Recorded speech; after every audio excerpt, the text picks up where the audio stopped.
আসসালামু আলাইকুম। গল্পের নাম দুইজনাতেই। লেখনীতে অলকানন্দা ঐন্দ্রী। পর্ব ১৮। দিতির জন্য ভারী গহনা শাড়ি সব রাখা আছে বিছানায়। একটু পরই সাজানোর লোক আসবে। অথচ ঘুমকাতুরে দিতির চোখে ঘুম। মিটমিট করে আসা চোখ কচলে নিয়ে সে বাইরে এল এত বেলাতে। মনে মনে উসখুস লাগলেও সর্বপ্রথম গেল সাজিয়া আফরোজের কাছে। মুখে বানোয়াট হাসি টেনে বলল, সাজিয়া আম্মু। কথাটা বলতেই সাজিয়া আফরোজ যখন ফিরে চাইল ঠিক তখনই দিতির কতক থেমে গেল। নিজেকে মনে হল এক আসামির ন্যায়। শুকনো ধোক গিল কেবল সে। সাজিয়া আফরোজ পর মুহূর্তেই বলে উঠল, উঠেছি সাম্মু। যা যা খাবার টেবিলে বসত। খেয়ে নে। আবার শুরু হবে ব্যস্ততা। দিতি শুধু মাথা নাড়াল। বাধ্য মেয়ের মতো চুপচাপ শুনতেই ফের আবার বলল, সাক্ষ্যটাকেও ডেকে নে তো আম্মু। খায়নি সকাল থেকে। দিতি এবারেও মাথা নাড়াল। বাধ্য মেয়ের মতো ফের হাজির হল রুমে। অতঃপর এপাশ ওপাশ চেয়ে সাক্ষ্যকে দেখে বলল, খাননি সকাল থেকে? সাজিয়া আম্মু ডেকেছে আপনাকে। সাক্ষ্য চাইল মাথা উঁচু করে। আলমারিতে শার্ট খুঁজছিল বেচারা। কোনো শার্টটা পরলে আপাতত ঘাড়ের ছিলে যাওয়া অংশ চোখে পড়বে না। তারপর হুট করেই দিতির কথা শুনে মাথা তুলে চেয়ে বলল, এদিকে আসুন। সমস্যা যে ক্রিয়েট করেছেন সমাধান ও দিয়ে যান। দিতি ভ্রু বাঁকাল। কপাল কুঁচকে বলল, কোনো সমস্যা? সাক্ষ্য এবার ভ্রু উচাল। নিজের ঘাড়ের দিকটা ইশারা করেই বলল, রাক্ষসের মতো নখ রাখবেন না এরপর থেকে। আমার মানসম্মান নিয়ে টানাটানি পড়ে। দিতি এই পর্যায়ে উত্তর না করে দপাদপা ফেলে এগিয়ে গেল। আলামারিতে ভালো করে চোখ বুলিয়ে একটা শার্ট টেনে ধরল। মুখ কুঁচকে বলে উঠল, আপনার মানসম্মান নিয়ে টানাটানি পড়লে আমার কি? আমার তো মানসম্মান নিয়ে টানাটানি পড়ছে না। হু, আমার তো আরও একটা বউ আছে যে প্রথম রাতে এসেই গলার চামড়া নিয়ে গেছে। লোকে তো তাই ভাববে। আপনার মানসম্মান নিয়ে কেন টানাটানি পড়বে বলুন? দিতি ভ্রু বাঁকাল। পাত্তা না দিয়ে আলামরিতে চেয়েই বলে উঠল, এটা কি শুধু আপনার আলমারি? আর কার হবে ম্যাম? পুরো আলমারি ভর্তি জামাকাপড়। পার্মানেন্টভাবে বউ ঘরে তোলার আগে বউয়ের জামাকাপড় রাখার জন্য আলমারির জায়গা খালি করেননি? সাক্ষ্য হেসে ফেলল এবারে। ছোটকাল থেকে সব কিছুতে একা একা থেকেছে সাক্ষ্য। কোনো কিছু শেয়ার করিনি। না রুম, না বিছানা, না আলমারি, আর না তো ওয়াশরুম। অথচ এখন থেকে কিনা তার সব কিছুতে এই দিতিকা তাসনিমের ও ভাগ আছে। ভাবা যায়? ঠোঁট বাঁকিয়ে হেসে বলল। ডান পাশে তাকান মিসেস এহসান। অলরেডি অনেক জায়গা দখলে নিয়ে নিয়েছেন গু। দিতি মুহূর্তেই চাইল। ডান পাশটা প্রায় খালি। এমনকি ওখানে মেয়েলি কাপড়ও জায়গা নিয়ে নিয়েছে ইতোমধ্যে। অথচ দিতি এখনও কোনো কাপড় রাখেনি। ভ্রু কুঁচকেই বলল, কার কাপড় এনে ভর্তি করে ফেলেছেন? কণার নাকি নিধির? সাক্ষ্য ফোঁস করে শ্বাস ফেল। উত্তরে বলল, যাকে বিয়ে করেছি ঘরে তুলেছি তার। দিতি জানে সাক্ষ্য যে নাক উঁচু স্বভাবের মানুষ। ভালোবাসে অথচ কখনো প্রকাশ করতে মানা। মুখে বলতে নিষেধ।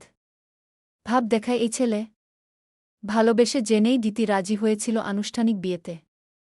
রাজি হয়েছিল সংসারে। কারণ নিজেও ওই একই স্বভাবের মানুষ। সাক্ষ্যকে ভালোবাসে। সাক্ষ্য বলতে পাগল। অথচ ভাবখানা দেখায় এমন যে সাক্ষ্যকে সে দুই চোখেই সহ্য করতে পারছে না। দিতি গলা ঝেড়েই বলল, নাম বলতে কি অসুবিধা হয়? সাক্ষ্য এবারে সুচালো চাহনিতে চাইল। পাশাপাশি দাঁড়ানোতে আচমকাই দিতির কোমর টেনে ধরে তির্যক চাহনি ফেলে বলল, কেন? বিয়ে কি দুইজনকে করেছি আমি? নাকি সংশয় আছে?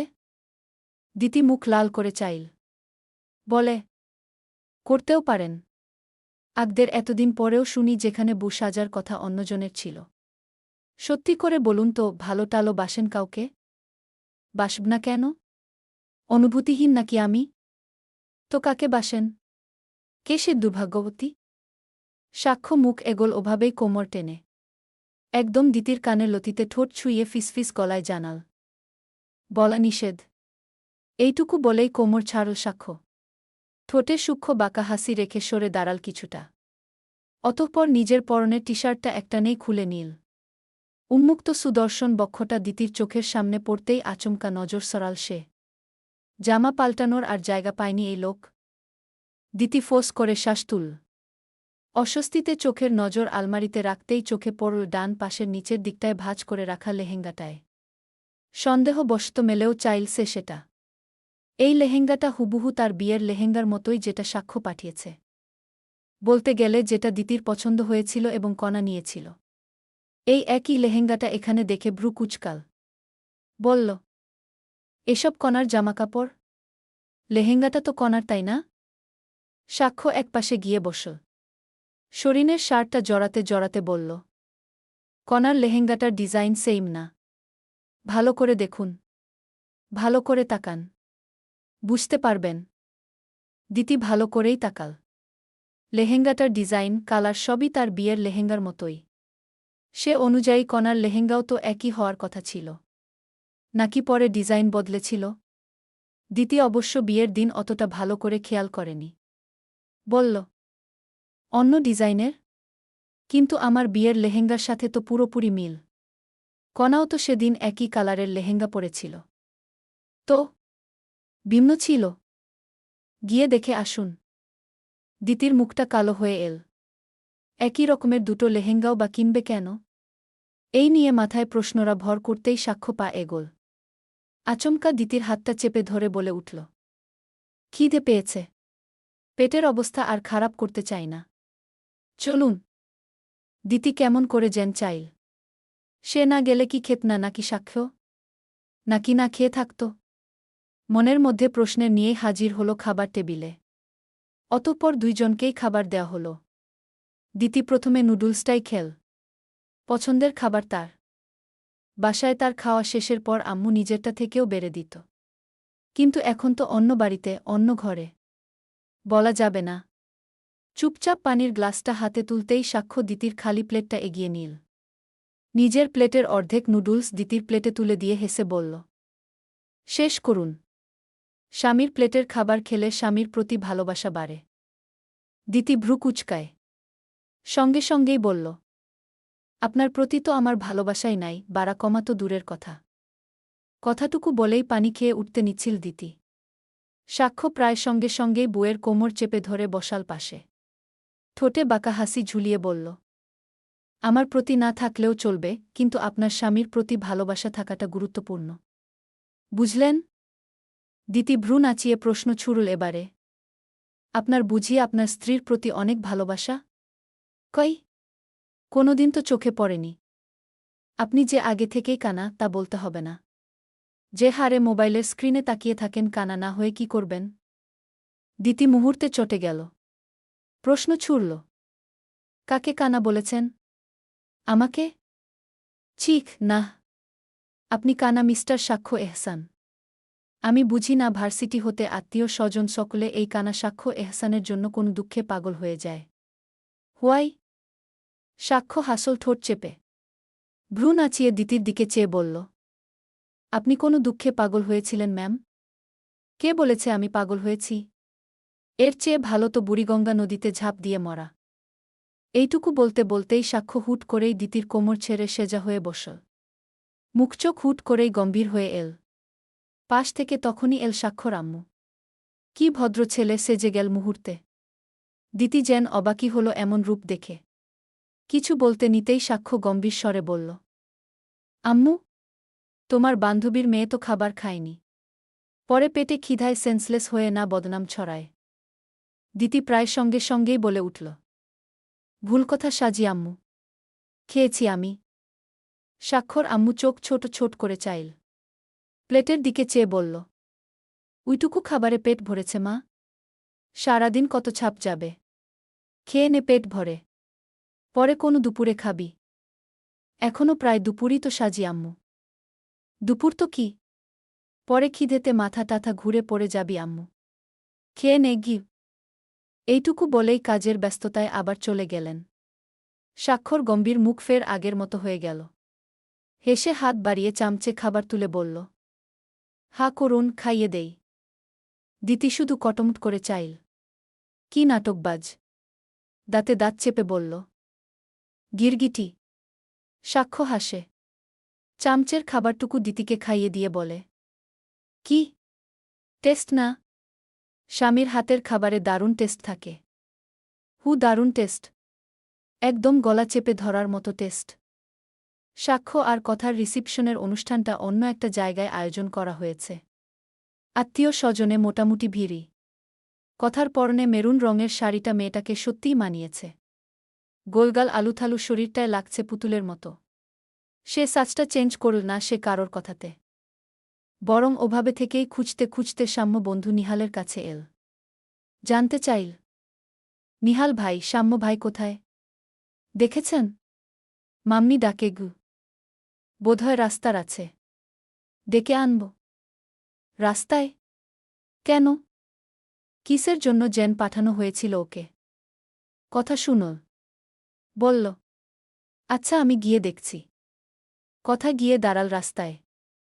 অপেক্ষা করল সাম্য কখন ফিরবে। অতঃপর তার একটু পরেই দেখা গেল সাম্য ফিরল। কিন্তু সমস্যা হল, যখন ফিরল রাস্তার একধারে একদল ছেলেকে দেখল কথার দিকেই তাকিয়ে থাকতে, তাও বিশ্রী চাহানিতে। সাম্যর মেজাজ খারাপ হল বোধহয়। কয়েক পা বাড়িয়েই কথাকে বল রূঢ়ভাবে, ব্যাবলার মতো দাঁড়ায় আছিস কেন এখানে? চোখ নাই তোর? মানে? তোর মাথা। যা ভেতরে যা। তোমাকে আম্মু ডাকে সাম্য ভাই। সাম্য মেজাজ দেখিয়েই বলল, ভালো, ভেতরে যা এবার। খালি খেয়ে খেয়ে হাতি হলেই হয় না কথা, মাথায় বুদ্ধিশুদ্ধিও থাকতে হয়। তুই নাকি মেডিকেল স্টুডেন্ট, অথচ তোর মতো গর্দব আমি দুটো দেখিনি। কথা আকস্মিক মেজাজ দেখানোর মানে বুঝল না। সঙ্গে সঙ্গেই জিজ্ঞেস করল, কি করেছি আমি? শাড়িটা চেঞ্জ করিসনি কেন? বিশ্রী দেখাচ্ছে তোকে শাড়িটায়। জানি, কিন্তু আমার যেহেতু পছন্দ হয়েছে আমি শাড়িটা কেন পরব না সাম্য ভাই? কারও মনোরঞ্জন করতে তো শাড়ি পরিনি আমি। বাহ, আব্বুর ভদ্রভোলা মেয়ে এখন ফটরফটর করে কথাও বলে। আর আব্বুর সামনে তো এমন মুখ করিস যেন কথা বলতেই জানিস না তুই। জানি না তো। আমার কষ্ট হয়, কান্না পায়, কলিজা এপর ওপর হয়ে যায়, নিঃশ্বাস নিতেও কষ্ট হয় জানো। আর কত এসব বুলিংয়ে আমি ক্লান্ত সাম্য। এইটুকু বলেই কথা ভেতরে গেল। দাঁড়াল না। সাম্য ততক্ষণে পা এগিয়ে ছেলেগুলোর সামনে গেল। হাতটা ঝেড়ে ঝুড়ে ফু দিয়ে পরপরই তিনটা ছেলের গালে থাপ্পড় বসাল। দাউদ কেলিয়ে বলল, মেয়ে দেখিসনি শালা? নাকি কখনো মেয়েমানুষের বুক কেমন হয় জানতিস না? জুতা চিনিস? আমার বাড়ির মেয়ের দিকে চোখ দিস কোনো সাহসে জানোয়ার? পরমুহূর্তেই নিজের ডান পায়ের জুতোটা খুলে সমান তালে জুতা দিয়ে আঘাত করল।